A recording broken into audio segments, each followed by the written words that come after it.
चलिए ठीक है, तो यहाँ पर गोल्ड सिल्वर को लेकर के आपको क्या स्ट्रैटेजी फॉलो करके चलनी है ये सर ने आपको बताया है। अब कुछ और कमोडिटीज के ऊपर हम बातचीत कर लेते हैं सर।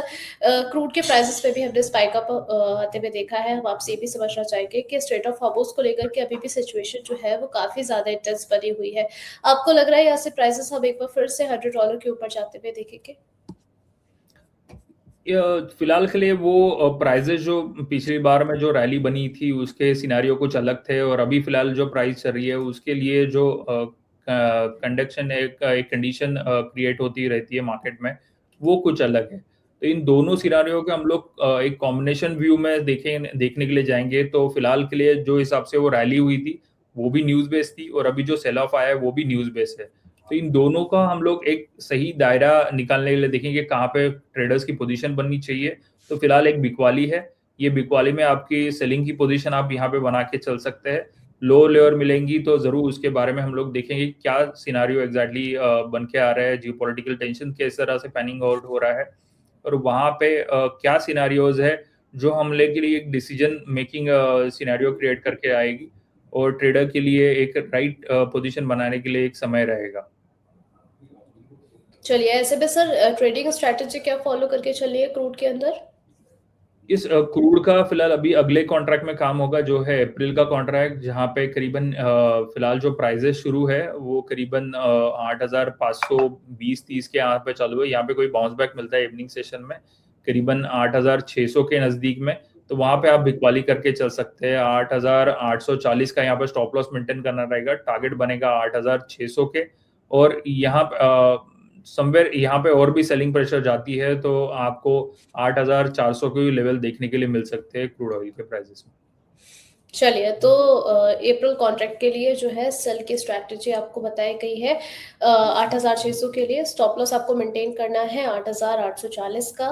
टारगेट रहेंगे 8,600 के आसपास के लिए। चलिए ठीक है, तो आप ये स्ट्रैटेजी जो है वो क्रूड के अंदर आते हुए देख सकते हैं सर। साथ ही साथ एनर्जी क्राइसिस के बीच में नेचुरल गैस पर भी हम आपसे समझना चाहेंगे कि लंबी अवधि के लिए आप क्या टारगेट्स यहाँ पर देख रहे हैं, एंड सिमिलरली अगर हम देखें तो क्या ट्रेडिंग स्ट्रैटेजी यहाँ पर फॉलो करके चल रही है?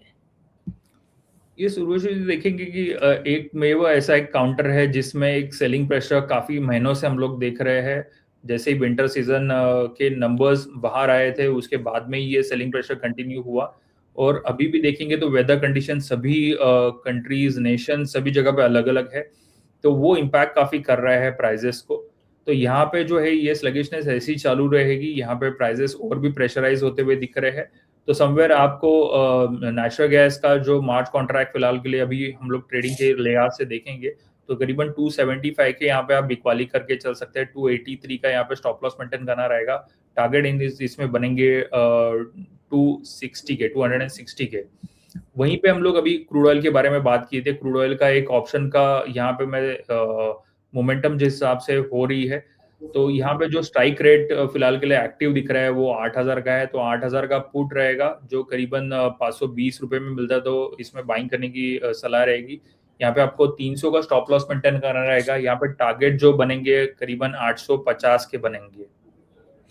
चलिए, तो यहाँ पर जो है क्रूड को लेकर के आप इस तरीके की स्ट्रैटेजी को भी फॉलो करके चल सकते हैं ऑप्शंस के अंदर।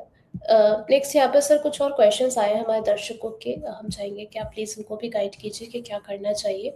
कह रहे हैं कि इन्होंने गोल्ड बाय किया है 1,40,400 पर 2 लॉट है, तो क्या करना चाहिए सर? ये जैसे अभी कहा कि ये वीक और अगले वीक में हम लोग ये तेजी देखने के लिए मिलेगी, तो करीबन अभी आपको गोल्ड मिनी जो है यहाँ पे 1,60,000 का जो कॉल है इसमें बाइंग की सलाह रहेगी। अप्रैल कॉन्ट्रैक्ट करीबन 1,750 के यहाँ पे आप बाइंग कर सकते हैं। 1,000 रुपीज का आपका स्टॉप लॉस मेंटेन करना रहेगा।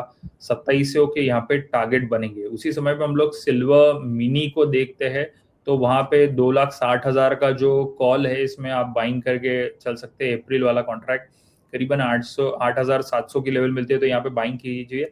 5,800 का यहाँ पे स्टॉप लॉस आपको मेंटेन करना रहेगा। यहाँ पे टारगेट जो बनेगा 11,400 का बनेगा। चलिए, तो गोल्ड और सिल्वर इन दोनों ही कमोडिटीज़ के अंदर आपको कॉल सजेस्ट की गई है, स्टॉप लॉस भी बताए गए हैं, बिल्कुल आप इस स्ट्रैटेजी को आगे इम्प्लीमेंट करके चल सकते हैं। नेक्स्ट रविराजन कुमार जी का सवाल है, कह रहे हैं एचडीएफसी ईटीएफ सिल्वर जो है इन्होंने 3,30,000 में बाय किया हुआ है सर, कब तक रिकवरी हो सकती है, क्या करना चाहिए इनको? देखिए जब भी ईटीएफ की बात करते हैं या आप किसी म्यूचुअल फंड की बात करते हैं तो समवेयर एक एसआईपी एक रूट रहता है जहाँ पे आप इसमें बने रह सकते हैं। ओवरऑल ट्रेंड जो है बुलिश है। आने वाले समय में प्राइजेस में एक अच्छा खासा उछाल देखने को मिलेगा। फिलहाल जो है मार्केट वॉलेटाइल सिनारियो से चल रहा है। काफ़ी एक सोशल मीडिया के कहाँ से आते हुए ट्रोलिंग मैसेजेस रहेंगे या कोई भी स्पीच रहेगा वो मार्केट को काफ़ी वॉलेटाइल कर रहा है। तो ये जो इन्वेस्टमेंट है ईटीएफ म्यूचुअल फंड ये सारी जो ईटीएफ जो एसआईपीज है इसको कंटिन्यू रखिए। जब भी लोड एक डीप मिलता है तो वहां पे आपका निवेश कीजिए इसमें और लंबे समय में अच्छा सा एक तेजी आपको देखने के लिए मिलेगा। तो उसके लिए वेट एंड वॉच का ही सिनेरियो रहेगा। चलिए ठीक है, तो यहाँ पर ये सलाह आपको दी गई है और मनीष कुमार जी आपके सवाल का जवाब भी सर ने दे दिया है। आप वीडियो को रिवाइंड करके बिल्कुल सुन सकते हो उस जवाब को। सर इस दौरान हमने देखा कि वॉर सिचुएशन में मेटल्स में भी काफ़ी ज़्यादा करेक्शन हमें देखने को मिली है। आपका नज़रिया मेटल्स पर क्या है? क्या यहाँ पर आप कुछ अपॉर्च्युनिटीज़ देख रहे हैं फिलहाल? यस ये पिछले भी समय पे जो भी बात हुई थी यहाँ पे हम लोग देख रहे थे कि वॉलेटिलिटी काफ़ी बड़ी हो गई है स्पेशली बेस मेटल में से कॉपर में करीबन 1200-1300 के भाव थे वहाँ से प्राइजेस में सेलिंग आई है वापस एक बार के लिए 1000 से 1100 के बीच में ही प्राइजेस फिलहाल के लिए स्ट्रगिश हो रही है। तो यहाँ पे जो ड्रॉप मिला है इन बिटवीन दी कुछ सेशंस के बीच में एक अच्छा है कि यहाँ पे मोमेंटम दिख रहा है जहाँ पे ये वॉर सिचुएशन का जो बेनिफिट है यहाँ पे किसी भी इकोनॉमिक कमोडिटीज को मिलते हुए नहीं दिख रहा है। सारे जगह पे आपको सेलिंग ही देखने के लिए मिल रही है। लेकिन समवेयर अभी एक जो चीजें बन के आ रही है जो प्राइजेस के लिए एक सपोर्ट ही होगी जो यहाँ पे जो एलिमी नंबर्स आते हैं वो कुछ फेवरेबल नहीं दिख रहे हैं। यहाँ पे भी एक काफी इम्पैक्ट गिरा हुआ है लेकिन जो इंडस्ट्रियल डिमांड है वो वैसी ही है। यहाँ पे जो इंडस्ट्री डिमांड बन के आती है और जो एलएमई की नंबर आते हैं इसका कॉम्बिनेशन हम लोग देखेंगे तो एक कुछ हमें यहाँ पे बाउंस बैक देखने के लिए मिल सकता है कॉपर के प्राइसेस में। तो थोड़ा वेट एंड वॉच सिचुएशन जरूर है यहाँ पे लेकिन आपको एंट्री जरूर मिलेगी करीबन 1113 के बीच में या 1110 के बीच में प्राइसेस मिलती है कॉपर की। तो यहाँ पे बाइंग करना चाहिए। 1107 का यहाँ पे स्टॉप लॉस मेंटेन करना रहेगा। टारगेट यहाँ पे बनेंगे 1127 से लेके 1140 तक के। चलिए, तो यहाँ पर जो है कॉपर में आपको बाय की सलाह दी गई है 1113 के प्राइस के लिए स्टॉप लॉस आपको मेंटेन करना है 1107 का। टारगेट रहेगा 1127 के लिए। चलिए ठीक है, तो कॉपर में भी आपको स्ट्रैटेजी पता चल गई है कि आपको क्या आगे रणनीति फॉलो करके चलनी है। एक आखिरी सवाल यहाँ पर ले लेते हैं, मनीष प्रताप जी का है, कह रहे हैं कि सर क्या सिल्वर कभी 3 लाख जा पाएगी? मैंने एचडीएफसी सिल्वर ईटीएफ 301 में खरीदा था। अभी मार्केट प्राइस 220 है, क्या एवरेजिंग करूं या फिर क्या रणनीति अपनानी चाहिए? काफी ज्यादा परेशानी में है ये, जानना चाह रहे हैं कि इसको होल्ड कर सकते हैं क्या सर या फिर एग्जिट के तरीके बताएं। जब भी आप ईटीएफ में निवेश करके चल रहे हो तो यहाँ पे आपको वेट एंड वॉच का ही सलाह देना चाहूंगा। यहाँ पे कोई भी डीप मिलती है तो एक बाइंग अपॉर्चुनिटी रहेगी। जैसे ही आपको प्राइजेस मिलते हैं करीबन 1,80,000 1,60,000 के यहाँ पे तो आपका जो ईटीएफ ऑलरेडी आपने जो परचेस किया है उसको और भी आप परचेस कर सकते हो। आने वाले समय में हम लोग के लिए एक वापस एक बाउंस बैक दिखेगा जो करीब करीब एक 3,10,000 के आसपास का रहेगा। तो वो एक अच्छी एक बीट रहेगी जहाँ पे आप आपके मुनाफा वसूली कर पाएंगे। चलिए ठीक है, तो आप इस सलाह को इम्प्लीमेंट करके चलिए मनीष जी।